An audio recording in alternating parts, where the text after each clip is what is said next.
এই সবাই কেমন আছেন? আশা করি ভালো আছেন। অবশ্য যা গরম পড়েছে, এই গরমে ভালো থাকারও কথা না। আজকে রবিবার, আজকে আমার ছুটির দিন ছিল। ভেবেছিলাম যে দিনটি খুব আরাম করে কাটাবো, কিন্তু সেটা হয়নি। আজকে বিশ্ব যোগ দিবস থাকায় আমাকে সকাল সকাল অফিস যেতে হয়েছিল। অফিসে গিয়ে যোগ দিবস উদযাপন করেছি। যদিও আজ ছুটির দিনে অফিস আসতে হয়েছে, তবুও দিন শেষে মনে হলো যে কিছু কিছু সকাল শুধু দায়িত্বের জন্য নয়, সুন্দর স্মৃতি তৈরির জন্য হয়। তো অফিস থেকে এসে আমি ভাবলাম যে আজকে রবিবার কিছু রান্না করি। অন্যান্য দিন সেরকম হয়ে ওঠে না, যেহেতু অফিস যেতে হয় তাড়াতাড়ি। তাই রান্না করবো আর তোমাদের সঙ্গেও শেয়ার করবো। আমার সঙ্গে থাকুন, আমি কিভাবে রান্না করি সেটা দেখার জন্য। নিলাম, জলটা বসাচ্ছি।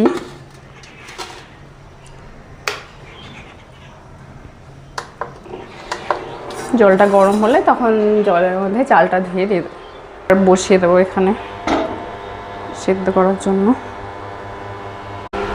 এই যে এই মাছগুলো হচ্ছে কেটে ধোয়া হয়ে গেছে, ধুয়ে জল ঝরানোর জন্য এখানে রেখেছি। জল ঝরে গেলে এগুলো লবণ হলুদ দিয়ে ভেজে নেব। আর এখানে হচ্ছে পেঁয়াজ আগে থেকে কেটে রাখা আছে, পেঁয়াজ, লঙ্কা, হচ্ছে কচু কেটে রেখেছি, কচুর তরকারিও হবে। এখানে হচ্ছে আলু আর মূলোর তরকারির জন্য হচ্ছে কেটে রাখা হয়েছে। এই আলুটার মধ্যে হচ্ছে কাঁচা লঙ্কা, হলুদ, লবণ সব দিয়ে দিয়েছি।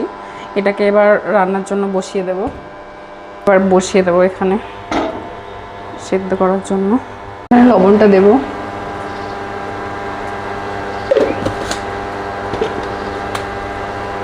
এখন হচ্ছে যে আলু আর হচ্ছে আলু আর মূলো সেদ্ধ করতে দিয়েছি। সেটার মধ্যে হচ্ছে হলুদ দিয়েছি, কম হয়েছে, আর একটু দিয়ে দিচ্ছি।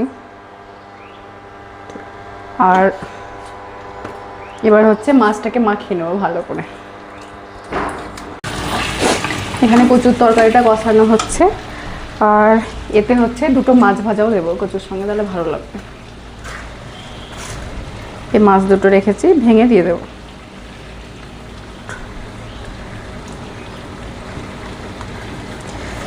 এটাকে ভেঙে নিয়েছি, এবার হচ্ছে এর মধ্যে দিয়ে দেবো।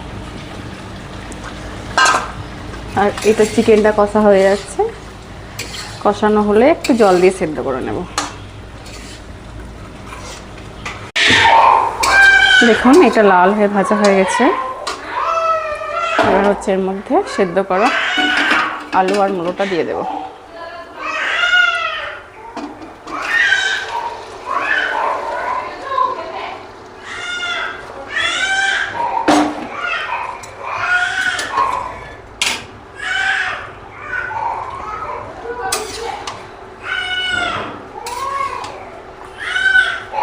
এবার হচ্ছে এটা ভালো করে নেব।